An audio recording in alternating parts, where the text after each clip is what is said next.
Hello everyone, आज मैं आपके साथ heartless mafia secret love with depth boy story share करने वाली हूँ। जंगकुक ने ते के हाथ से हैंकी ले लिया और खुद उसके फेस को क्लीन करने लगा। ते शॉक्ड होकर बस जंगकुक के फेस की ही तरफ देखे जा रहा था। उसे जंगकुक को इस तरह से देखकर पहली बार कुछ अलग फील हो रहा था। उसे इससे पहले कभी भी ऐसी फीलिंग नहीं आई थी। ते अपनी फीलिंग को कंट्रोल करते हुए वहाँ से चला गया। दूसरी तरफ फैंग ने अपने हाथ में पकड़े हुए के गिलास को गुस्से में फ्लोर पर फेंकते हुए कहा, उस जंगकुक की इतनी हिम्मत कि उस बॉय के लिए मुझे मारने की धमकी देकर गया है। उसके सामने खड़ी लेडी ने उसे शांत करने के लिए उसके शोल्डर पर अपना हाथ रख दिया। फैंग ने गुस्से में आगे कहा, देखा तुमने अपने सन को? फैंग के सामने खड़ी हुई लेडी और कोई नहीं बल्कि मिसेस जॉन थी, जो उसके गुस्से को शांत करने की कोशिश कर रही थी। मिसेस जॉन ने फैंग की तरफ देखते हुए कहा, मैंने तुमसे पहले ही कहा था ना फैंग कि अभी जंगकुक के सामने आने की जरूरत नहीं है। ये सब तुम्हारी जल्दबाजी की वजह से ही हुआ है। फैंग ने इरिटेट होकर सोफे की तरफ जाते हुए कहा, जल्दबाजी? कैसी जल्दबाजी? हम कितने सालों से अपने प्लान को एग्जीक्यूट करने का मौका देख रहे हैं, लेकिन तुम्हें अब भी जल्दबाजी लग रही है। मिसेस जॉन ने आराम से फैंग के पास बैठते हुए कहा, रिलैक्स फैंग, जो होना था वो हो गया, पर अब तुम आगे से वही करोगे जो मैं तुमसे करने के लिए कहूंगी। दूसरी तरफ जंगकुक ते को लेकर कोरिया आने के लिए निकल गया था।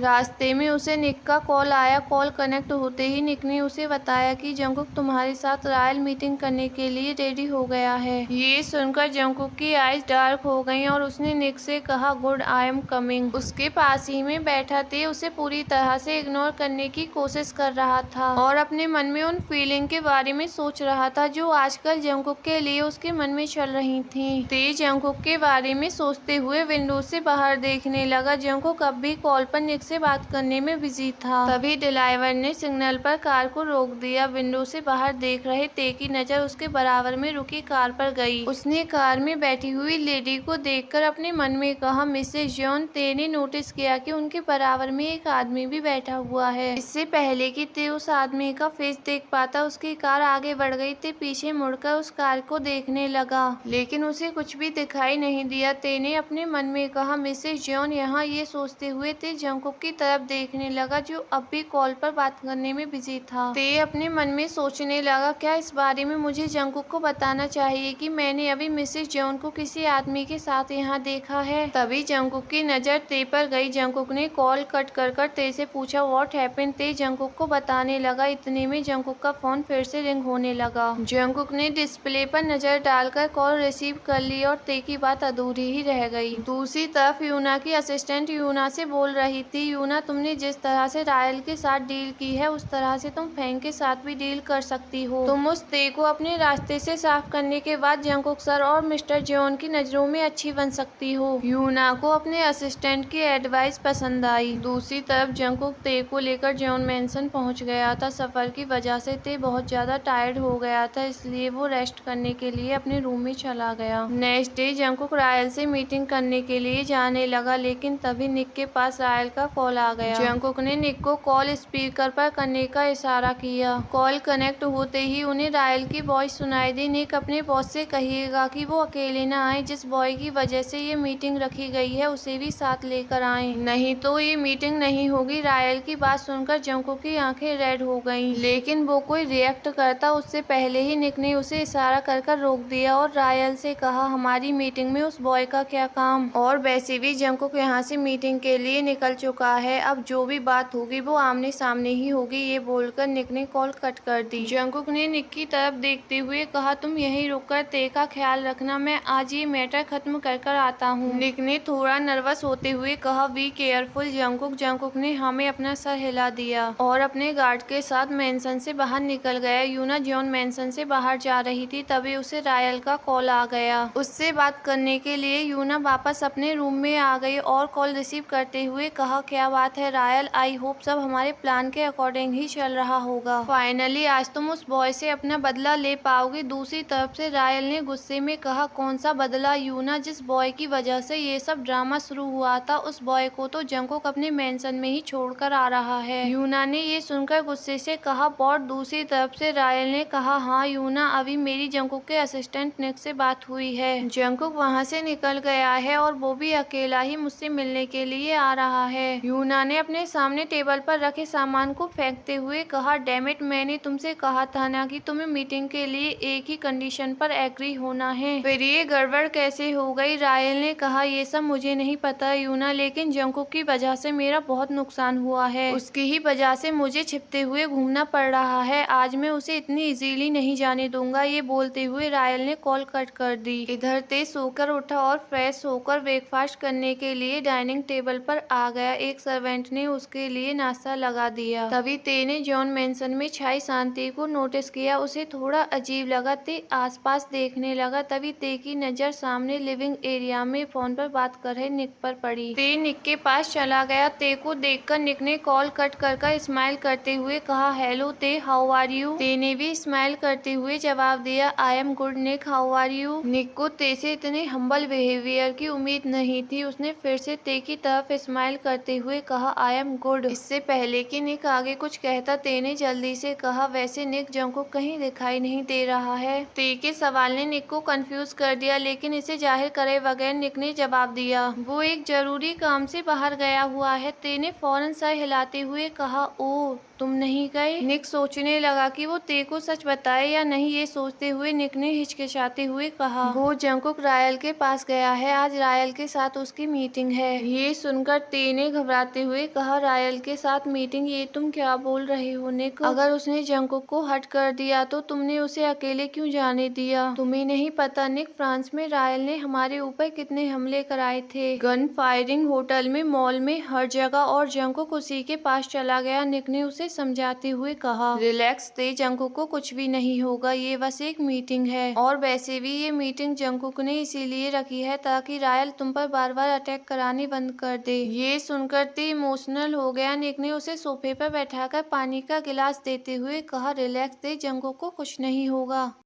उसी तरफ जंकुक रायल से मीटिंग करने के लिए उसके प्लेस पर पहुंच गया। रायल के कुछ आदमी जंकुक की चेकिंग करने के बाद उसे अंदर ले आए। जंकुक के साथ सिर्फ 4 बॉडीगार्ड को ही अंदर जाने की परमिशन थी। उसके बाकी बॉडीगार्ड बाहर अलर्ट खड़े हुए थे। जंकुक रायल के सामने जाकर चेयर पर बैठ गया और रायल की तरफ देखने लगा। रायल ने फेक स्माइल करते हुए जंकुक से कहा, आखिरकार ये दिन आ ही गया जंकुक, मैं तुमसे कब से मिलना चाहता था। जंकुक रिलैक्स होकर चेयर पर किसी किंग की तरह बैठा हुआ था। जंकुक का ऐसा एटीट्यूड रायल को बर्दाश्त नहीं हो रहा था। जंकुक जब से वहां आया था उसने एक शब्द भी नहीं कहा था। रायल ने जंकुक से कहा, तुम अकेले ही यहाँ आए हो, वो बॉय कहाँ है? ते का जिक्र होते ही जंकुक डार्क आइज से रायल को देखने लगा। रायल ने नॉर्मल लहजे में अपनी बात को आगे कंटिन्यू करते हुए कहा, क्या नाम है उस बॉय का? एक बार फिर से ते का जिक्र सुनकर अब जंकुक की आंखों में गुस्सा उभरने लगा था और उसकी सांसें भी गहरी होने लगी थी। उसने खुद पर कंट्रोल करते हुए अपनी मुट्ठी को भींच लिया और फिर रायल के नजदीक आकर अपने दांत को भींचते हुए कहा, काम की बात कर रायल। जंकुक को गुस्से में देखकर अब रायल को अच्छा फील हो रहा था। रायल ने आराम से चेयर पर बैठते हुए कहा, यही तो है काम की बात मिस्टर जॉन जंकुक। जंकुक अब उसे किसी खूंखार शेर की तरह घूर रहा था। जंकुक ने अपनी डीप वॉइस में कहा, साफ साफ बोल। रायल ने अपनी चेयर से खड़े होते हुए कहा, तो साफ बात ये है कि तुझे उस बॉय को कुछ दिनों के लिए मुझे देना होगा। ये सुनते ही जंकुक अपनी चेयर से खड़ा हो गया और गुस्से में उसने टाइटली रायल के कॉलर को पकड़ लिया। रायल के आदमियों ने जंकुक के ऊपर गन पॉइंट कर दी और बदले में जंकुक के बॉडीगार्ड्स भी उन सब की तरफ अपनी गन पॉइंट कर खड़े हो गए। रायल आराम से कहने लगा, शांत मिस्टर जॉन जंकुक, सोचो अगर इस बारे में तुम्हारे डैड को पता चल गया तो क्या होगा? और फिर अपने आदमियों की तरफ देखते हुए कहा, तुम लोगों ने जरा सी बात पर गन निकाल ली, गन नीचे करो। ये बोलते हुए रायल ने जंकुक के हाथ को अपने गले से हटा दिया। जंकुक का हाथ हटते ही रायल को खांसी आने लगी। उसके एक आदमी ने पानी से भरा गिलास लाकर उसे दिया। रायल ने वापस चेयर पर बैठते हुए कहा, पानी मुझे नहीं, इसे पिलाओ, इसे कुछ ज्यादा ही गुस्सा आ रहा है। जंकुक अब भी वहीं खड़े होकर रायल को डार्क आइज से देखे जा रहा था। रायल ने आगे कहा, तुम मिस्टर जंकुक, मेरी यही पहली और आखिरी शर्त है। अगर तुम इस वॉर को रोकना चाहते हो तो उस बॉय को मेरे पास ले आओ, नहीं तो ये वॉर ऐसे ही चलती रहेगी। जंकुक ने रिलैक्स रिलैक्स होकर अपने दोनों हाथों को टेबल पर रखते हुए कहा, तो फिर इसे यूं ही चलने दे। और हाँ, अब तू मरने के लिए रेडी रहना, क्योंकि इस बार मैं अकेला नहीं आऊंगा, बल्कि तेरे लिए खौफनाक मौत साथ लेकर आऊंगा, जो तूने कभी अपने ड्रीम में भी नहीं सोची होगी। जंगकुक की बात सुनकर रायल थोड़ी देर के लिए घबरा गया। जंगकुक ने अपना कोट सेट करते हुए एक नजर रायल की तरफ देखा और वहां से जाने लगा। इतने में रायल अपनी चेयर से खड़ा हो गया और अपने आदमियों की तरफ देखते हुए कहा, किसकी परमिशन का वेट कर रहे हो, जल्दी से डोर बंद करो। जंगकुक वहीं रुक गया और मुड़कर रायल की तरफ देखने लगा। रायल ने गुस्से से कहा, तुम्हें क्या लगता है कि मैं तुम्हारा अगली बार के लिए वेट करूंगा? मौत तो आज होगी, लेकिन मेरी नहीं, तेरी। ये बोलते हुए रायल ने अपने आदमियों की तरफ जंगकुक पर हमला करने का इशारा कर दिया। जंगकुक के गार्ड्स ने फौरन जंगकुक को प्रोटेक्ट करते हुए कवर कर लिया और रायल के आदमियों पर फायर करना शुरू कर दिया। गोलियों की आवाज से वहां का सारा एरिया गूंज उठा। बाहर खड़े जंगकुक के बॉडीगार्ड्स फौरन एक्शन में आ गए और रायल के आदमियों को मारते हुए अंदर की तरफ जाने लगे। अचानक हुए हमले की वजह से जंगकुक की टीम रायल के आदमियों के आगे थोड़ी कमजोर पड़ गई, लेकिन वो रायल के आदमियों के साथ बराबर और अच्छी तरह से मुकाबला कर रहे थे। रायल वहां से निकलकर सेफ जगह पर जाने लगा। जंगकुक ने अपनी गन निकाली और खुद को प्रोटेक्ट करते हुए रायल पर फायर करने लगा। गाइस, बस आज के लिए इतना ही।